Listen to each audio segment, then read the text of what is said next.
All right. All right, you guys. So I am all done with this look. I'm trying to get a there we go. This is the close up of the full eyes. And you guys, I'm so excited that you guys joined me to watch me complete the eye look.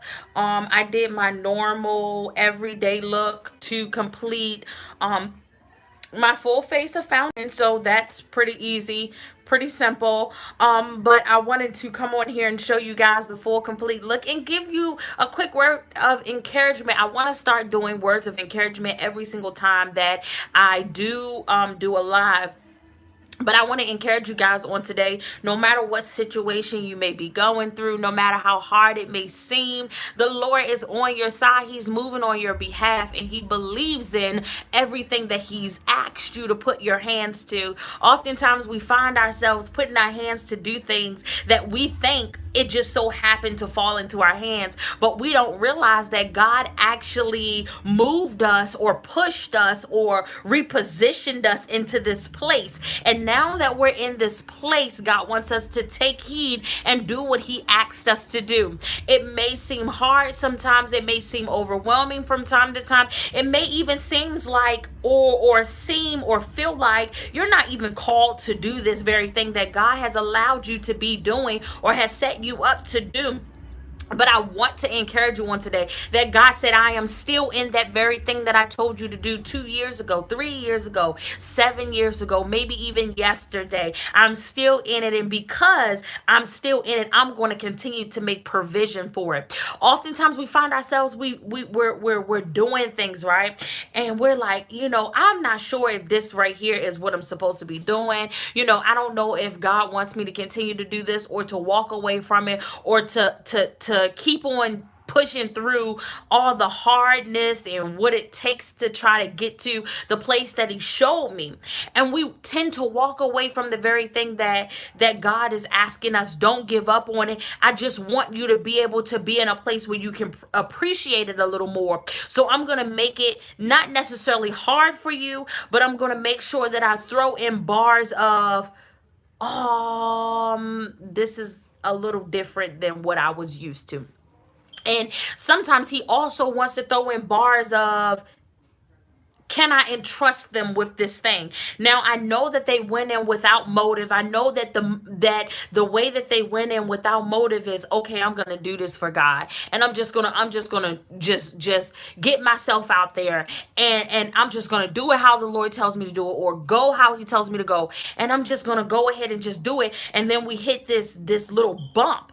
And then we're like, I don't know. But I sometimes feel like it's God's way of saying, I want to make sure that I can entrust you with the very thing that I want to give you at the end of this. Prime example, the whole situation with me doing YouTube. And you guys, I was so terrified, so intimidated by the whole thing of editing. Oh my God, you guys, I do not like editing at all, not even a little bit. And I was like, I don't even want to do this because the editing part takes forever. And then I had started to get my son to edit because he's really good at editing. But because it's makeup, it's like he doesn't know what parts to keep, what parts to throw out, what parts to change, what parts to move. And so I was like, okay, so that thrown out the window. And as I told my testimony before, the Lord has said to me, He said, well, why don't you just allow it to be raw? And at one point I was like, okay, sometimes I don't feel like it's good enough to be raw, but then I go live on Facebook and that's raw. So I was like, well, let me start going live here on YouTube. Well, the very thing is God showed me the vision of the ending of doing this, and He didn't show me none of the process. So I was very amped to say, I don't want to do this. I'm willing to give up. But I heard God say to me on yesterday, are you willing to go through what I'm telling you to go through? Because I want to make sure that I can entrust you with the very thing that I'm going to do at the end of this. I'm going to bless you at the end of this. And oftentimes we think that a blessing is something materialistic, like, oh, a new car, a new house, a good paycheck, so on and so forth. But what about blessing you where He's allowing you to minister to people that really need what's in your belly? And He's placing me on a platform where I'm able to pour out to people who don't feel like they're called to do certain things, who don't feel like they're good enough. You might not be a makeup artist like me. I don't look at myself as a makeup artist. I just look at myself as someone who loves makeup and love teaching. I love to teach the process of how to get a beautiful look. I love the fact of being able to minister to a woman and allow her to feel like she can do anything, she can take on anything. Sometimes we see these eye looks and we're like, I can't do that. But we surpass or think or miscount or misjudge the fact that we're able to do a little bit of something. I might not be as good as Sabrina, but I'm good as Kenosha. And I have to learn that we have to accept who we are and what we are called to do in our own way, and who God has called us to be in our own way. Be you, present who you are, and allow God to do the rest. So I just wanted to encourage you, be who you are, present what you have in your hands, and allow God to do the rest. I love you guys.